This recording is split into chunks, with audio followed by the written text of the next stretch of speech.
Hello friends and welcome to Ever Study Classes. Myself Nisha, your mentor for today's session. Guys, आज जिस topic पर हम discussion करने वाले हैं that is authorized share capital versus issued share capital. So without wasting much time, let's get started. Guys, before moving ahead, Ever Study आप लोगों की परफॉर्मेंस, आप लोगों की प्रिपरेशन को बूस्ट करने के लिए कुछ कोर्सेज ऑफर कर रहा है. That is courses for PGT commerce examinations and for other commerce examinations. आप इन सारे कोर्सेज की डिटेल्स डायरेक्टली हमारी वेबसाइट पर जाकर चेक कर सकते हैं. Guys, let's start with the term that is authorised share capital. Right, authorised share capital जिसको हम authorised stock, authorised shares, authorised capital stock, इन तीनों नाम से जानते हैं. Right, authorised share capital basically वो शेयर कैपिटल होती है जो कि लीगल टर्म्स में अगर हम बात करें तो लीगली हम लोगों को कितनी एक स्पेसिफिक अमाउंट हम इश्यू कर सकते हैं during the life time of the company. ठीक है, वो स्पेसिफाई करना होता है हम लोगों को as a director of that specific company.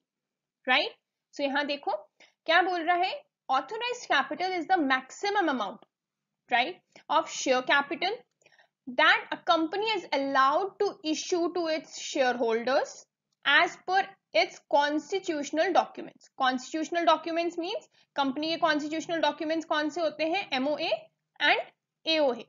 So AOA और MOA के अंदर उन्हें स्पेसिफाई करना होता है कि ड्यूरिंग द लाइफ टाइम जितना भी वो सोच रहे हैं, क्योंकि हम लोग क्या जब भी कोई भी बिजनेस ओपन करते हैं तो हम लोग एक ही स्पेसिफिक चीज को दिमाग में रखते हैं, that is going concern concept वाला aspect. Right, so going concern के अकॉर्डिंग हमारी कंपनी बहुत टाइम तक चलेगी और उस पूरे टाइम में हमें कितने अमाउंट की स्पेसिफिक जरूरत पड़ सकती है इसको एस्टिमेट करके ऑथराइज्ड कैपिटल को फाइनलाइज किया जाता है और उसे स्पेसिफाई स्टार्टिंग में ही कर दिया जाता है.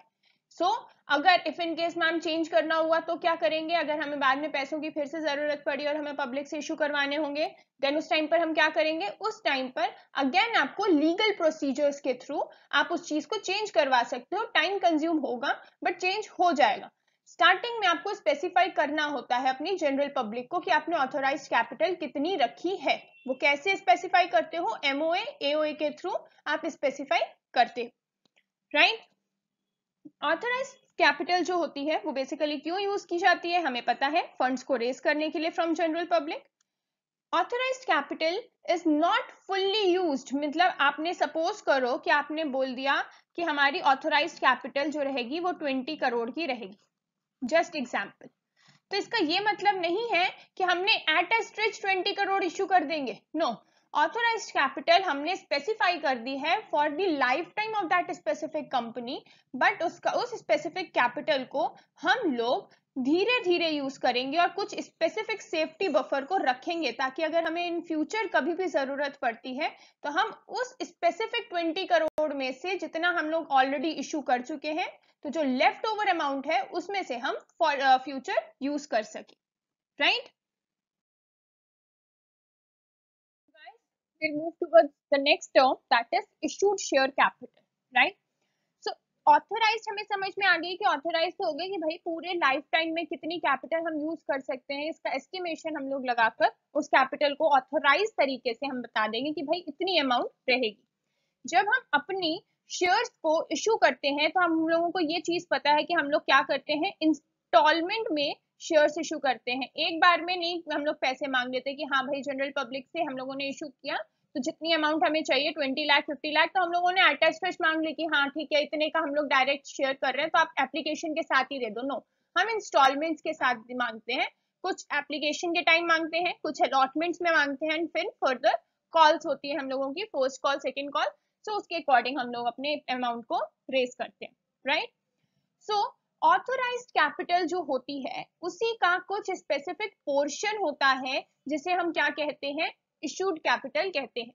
जो कि जैसे हमने स्टार्टिंग में भी पढ़ा कि हम सारी की सारी अमाउंट एक साथ इशू नहीं करते. तो जिस अमाउंट को हम इशू करेंगे जिसको मैं बोल सकती हूँ सब्सक्राइब कैपिटल, तो उस स्पेसिफिक अमाउंट को ही अल्टीमेटली आप जनरल पब्लिक से बोल रहे हो कि हाँ हम लोगों को इतनी अमाउंट चाहिए. तो अब आप उसके अकॉर्डिंग एप्लीकेशन में रेज कर रहे हो, आप अलॉटमेंट में रेज कर रहे हो.